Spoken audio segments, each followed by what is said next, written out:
ప్రేక్షకులందరికీ నమస్కారం. ప్రస్తుతం మన స్టూడియోలో ప్రముఖ ఆధ్యాత్మికవేత్త, ఆస్ట్రాలజర్ రవిశంకర్ శర్మ గారు మనతో ఉన్నారు. గురువుగారితో మాట్లాడేద్దాం. నమస్కారం గురువు. నమస్తే అండి. మే 18 నుంచి రాహువు, కేతువు 2 గ్రహాలు కూడా మారబోతున్నాయి. సుమారుగా 1.5 సంవత్సరం వరకు దీని ప్రభావం ఉంటుంది. మరి మిథున్ రాశి వారికి ఇంపాక్ట్ ఎలా ఉంటుంది? పాజిటివ్ అంటారు, నెగిటివ్ అంటారు? ఎలా ఉండబోతుంది మిథున్ రాశి వారికి? మిథున్ రాశి వారికి వచ్చేటప్పటికి ఈ యొక్క సంవత్సరం ఒక సపరేట్ పరిస్థితి అనేది ఏర్పడుతుంది. ఎందుకంటే ఇప్పుడు ఉన్నటువంటి గ్రహస్థితి రీత్యా వచ్చినప్పటికీ గురువు యోగ్యకారకమైనటువంటి స్థితిని ఇస్తున్నాడు. కానీ రాహు యొక్క స్థితి పూర్తి యోగ్యత స్థితిలోకి అయితే రావట్లేదు. దీనికి ముఖ్య కారణం వచ్చినప్పటికీ భాగ్యస్థానాలకి గురుగ్రహ సంచారం జరుగుతున్నది. భాగ్యస్థానాల్లోకి గురుగ్రహ సంచారం జరిగినప్పుడు అది రాహు భాగ్యస్థానంలో పూర్తి అనుకూలమైనటువంటి ఫలితాలు ఇవ్వడం. కానీ కేతువు ఇస్తాడు ఈ రాశి వారికి. కేతువు శత్రుస్థానంలో ఉన్నప్పటికీ కూడా సుఖాన్ని, ప్రశాంతతని ఇవ్వగలుగుతాడు, మానసిక ప్రశాంతతని ఇవ్వగలుగుతాడు. మరియు అదేవిధంగా విద్యార్థులకి ధైర్యాన్ని ఇవ్వగలుగుతాడు. ఎందుకంటే మనం గమనించాల్సింది ఏంటంటే గురువు, కేతువు ఒకేలాంటి గ్రహాలు అన్నమాట. గురువు ఎప్పుడైతే గురువు దృష్టి కేతువు మీద పడినా సరే గురువు ఎటువంటి ఫలితాలు ఇస్తాడో కేతువు కూడా అటువంటి ఫలితాలు ఇస్తాడని చెప్పి శాస్త్రం చెప్తుంది. దాని రీత్యా ఈ సంవత్సరం ఈ రాశి వారికి పూర్తి ధైర్యాన్ని, స్థైర్యాన్ని, విద్యా సంబంధితమైనటువంటి విషయాల్లో అనుకూలతని ఇవ్వగలుగుతాడు. మరి రాహు ఇచ్చేటువంటి కష్టం ఏంటి కూడా తెలుసుకోవాలి మనం. ముఖ్యంగా ఈ రాహు ఇచ్చేటువంటి కష్టంలో తండ్రి తరపు నుంచి రావాల్సినటువంటి ఏదైనా ఆస్తులు, చిరచరాస్తులు కానీ కొంతమందికి ఏదైనా పెండింగ్లో ఉంటే ఆ విషయాల్లో కొన్ని జాగ్రత్తలు అనేవి తీసుకోవాలి. మరి అదేవిధంగా స్థిరచరాస్తులు ఏవైతే ఉంటాయో వాటిని ప్రొటెక్షన్ చేసుకోవాలి. అంటే వాటిని పట్టించుకోకుండా వదిలేయటం, ఇలాంటి మటుకు చేయకూడదు. ఇలాంటివి చేయటం వల్ల కొన్ని నష్టాలు, అంటే ఆస్తి నష్టంగా జరగడానికి కారకంగా ఉంటుంది. మరి తండ్రి గారి ఆరోగ్యపరంగా ఆయన యొక్క వెల్విష్ని చూసుకోవాలి, ఆయన యొక్క పరిస్థితిని కూడా గమనించుకుంటూ ఉండాలి.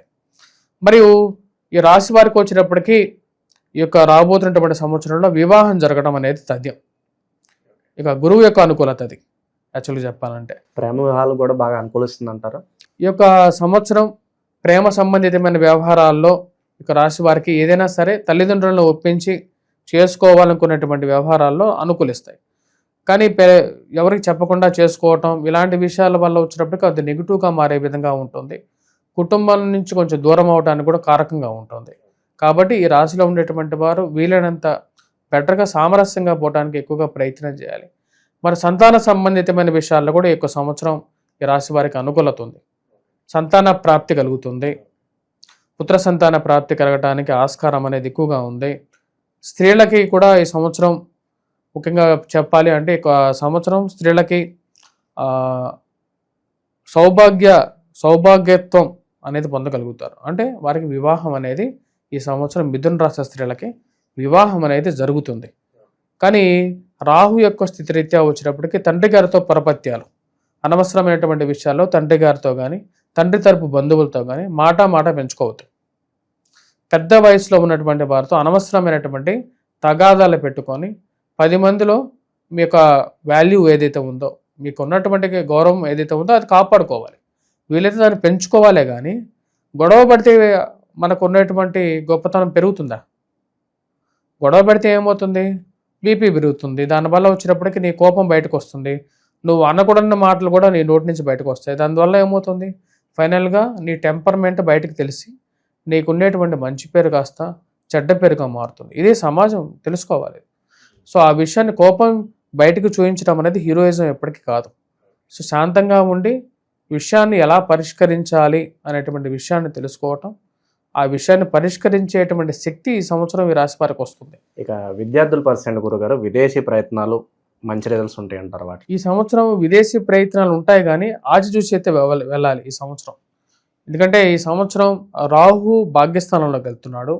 భాగ్యస్థానంలోకి వెళ్ళేటువంటి రాహు యోగ్యాన్ని ఇచ్చినప్పటికీ ఈ రాశి వారు వచ్చినప్పటికీ కొన్ని వెళ్ళిన తర్వాత కొద్దిగా కష్టాలు పడాల్సినటువంటి పరిస్థితి అనేది ఏర్పడేయడానికి అవకాశం అనేది ఉంది. వెళ్ళినటువంటి వారు కూడా కొంచెం కష్టాలు పడుతున్నటువంటి వారు ఎక్కువగానే ఉన్నారు ఇప్పుడు ఈ సంవత్సరం.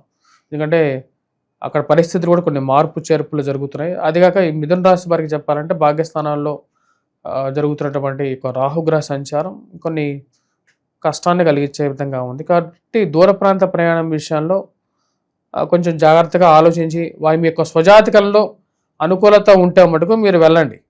కాకపోతే మీ స్వజాతకంలో కూడా ఇదే సూచిస్తున్నట్లయితే మటుకు వెళ్ళకుండా ఉండటమే ఉత్తమం.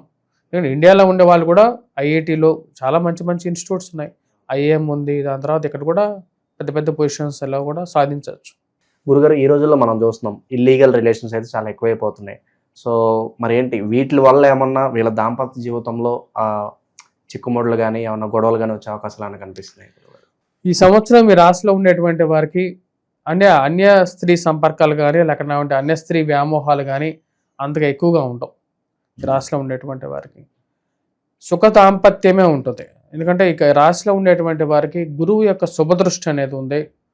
దీనివల్ల శుభదృష్టి ఉన్నప్పుడు ఏమవుతుందంటే పక్క చూపులు అనేవి తగ్గుతాయి. పక్క చూపులు తగ్గి ప్రశాంతమైనటువంటి జీవితంలో ఉండడానికి ఎక్కువగా ప్రయత్నం చేస్తూ ఉంటారు. ఇక సొంత ఇంటి కల నెరవేరే అవకాశం ఎంతవరకు కనిపిస్తుంది గురుగారు వీళ్ళకి? ఈ సంవత్సరం ఈ రాశి వారికి స్వగృహ ప్రాప్తి అనేది పొందగలుగుతారు. స్వగృహ ప్రాప్తి అనేది పొందడానికి గురువు యొక్క యోగకారకమైనటువంటి స్థితి దానికి యోగిస్తుంది. సో కాబట్టి ఈ రాశిలో ఉండేటువంటి వారు గృహ ప్రాప్తి గురించి ఆలోచించాల్సిన అవసరం అయితే లేదు. ఉన్నటువంటి వారికి ఉన్నటువంటి హౌస్లో ఉండగలుగుతారు. అదేవిధంగా కొత్త ఇల్లు కొనుక్కోవాలనుకున్నటువంటి వారికి కూడా ఈ యొక్క సంవత్సరం అనుకూలమైనటువంటి ఫలితాలే పొందగలుగుతారు. మెయిన్గా వచ్చినప్పటికీ ఈ రాశిలో ఉండేటువంటి వారికి బాగా బ్యూటిఫుల్ పీరియడ్ అంటే అక్టోబర్, నవంబర్, డిసెంబర్ అనేది ఈ 3 months చాలా బాగుంటుంది. ఎందుకంటే ఆ సమయానికి సువర్ణమూర్తి రజతమూర్తిగా మారి మంచి యోగ్యతలు ఇవ్వగలుగుతాడు. ఇంకా చెప్పాలంటే సో శుభకార్యాలు కూడా ఆ టైంలోనే జరగడానికి ఎక్కువగా అవకాశం అనేది ఎక్కువగా ఉంది. ఓకే, టాలెంట్ ఎంత ఉన్నప్పటికీ మనకు సరైన అవకాశాలు లేకపోతే వేస్టే. కాబట్టి అవకాశాలు గుర్తింపు పరంగా వీళ్ళకి ఎలా ఉండబోతుంది ఈ సంవత్సరం గురుగారు? ఈ సంవత్సరం రాజయోగం అనేది ఉంటుంది. ఈ సంవత్సరం ఈ రాశి వారికి ప్రథమార్థంలో కన్నా ద్వితీయార్థంలో ఎక్కువగా ఉంటుంది. ముఖ్యంగా చెప్పాలంటే గురువు యొక్క సంచార రీత్యా పూర్తి అనుకూలంగా ఉంటుంది. మరి అదేవిధంగా కేతువు కూడా యోగాన్ని ఇవ్వగలుగుతున్నాడు ఈ రాశి వారికి. 2 గ్రహాలు యోగాన్ని ఇవ్వగలుగుతున్నాయి. ఈ 2 గ్రహాలు యోగాన్ని ఇవ్వగలుగుతున్నాయి. రాహు స్థితి అంత అనుకూలంగా లేదు. భాగ్యస్థానంలో రాహుగ్రహ సంచారం అనేది కొంచెం మిశ్రమంగానే ఉండే విధంగా ఉంటుంది. కాబట్టి ఈ రాశిలో ఉండేటువంటి వారికి అవకాశాలకి కొదవనేది ఉండదు. కానీ ధైర్యాన్ని ఇచ్చేటువంటి గ్రహం కూడా తృతీయంలో ఉన్నటువంటి కేతువు ధైర్యాన్ని ఇవ్వగలుగుతాడు. ధైర్యే సాహస లక్ష్మి అన్నాడు, కానీ ధైర్యంతోనే లక్ష్మిని పొందగలుగుతారు. గురుగారు, ఇక రాహు కేతు ఇంకా మనకు అనుకూలించాలన్నా కూడా వీళ్ళు ఎలాంటి రెమెడీస్ ఫాలో అవ్వాలి ఈ సంవత్సరం కూడా? ఈ సంవత్సరం మిథున రాశి వారికి అనుకూలంగానే ఉంది. ఎక్కువగా ఏమి ఆందోళన పడాల్సిన అవసరం అయితే లేదు. ఈ రాశిలో ఉండేటువంటి వారు ముఖ్యంగా రాహుగ్రహ మంత్ర జపం చేసుకోవాలి, దుర్గాదేవిని పూజించాలి. మరియు అదేవిధంగా ఎవరన్నా ధరించాలి అనుకుంటే గోమేధికాన్ని ధరించండి. 3 నుంచి 5 క్యారెట్లు, 3 క్యారెట్లు కానీ అక్కడ 5 క్యారెట్లు కానీ మంగళవారాన్ని ధరించండి. దుర్గాదేవిని పూజించండి. ప్రతినిత్యం బొట్టుని అంటే కుంకుమతో బొట్టుని పెట్టుకోండి. ఇది మీకు అనుకూలంగా ఉంటుంది. కుంకుమతో బొట్టు పెట్టుకోండి. అది హిందువుగా కూడా మీకు ధర్మం. మీకు ఐడెంటిటీని మీరు లూజ్ అవ్వద్దు. ఎందుకంటే మీరు పుట్టుకతో హిందువు అయినప్పుడు నువ్వు వేరే వాడిని చూసి వాడిని ఫ్రెండ్ ఏదో అంటాడని చెప్పేసి వాడు మతాన్ని వదులుతున్నాడా? నువ్వెందుకు నీ మతాన్ని వదులుకుంటున్నావు? నువ్వు అందరూ కలిసి ఉన్నప్పుడైతేనే నీకు బలం ఉంటుంది. విడిపోయి 100 గొర్రెల్లో నువ్వు గొర్రెగా 100 గొర్రెలు పక్కన పోతున్నాయి, ఈ గొర్రె పక్కన పోయిందంటే వచ్చి పులిని తినేస్తుంది. ఆ విషయాన్ని తెలుసుకోవాలి. స్త్రీలైనా సరే పురుషులైనా సరే వాళ్ళేదో అనుకుంటారు, వీళ్ళేదో అనుకుంటారు. ఈ మధ్య కొత్త ఫ్యాషన్గా బుట్టు పెట్టుకోవడం కూడా మానేస్తున్నారు. అది చాలా తప్పుగా చెప్తారు. నువ్వు ఎప్పుడైనా సరే సుమంగలిగా ఉండాలి. అదేవిధంగా ప్రతి ఒక్క హిందువు బొట్టు పెట్టుకోవాలి. ఇది మినిమం ధర్మం. ఇది పాటించండి. చాలా బాగా వివరించారు గురుగారు. ధన్యవాదాలు.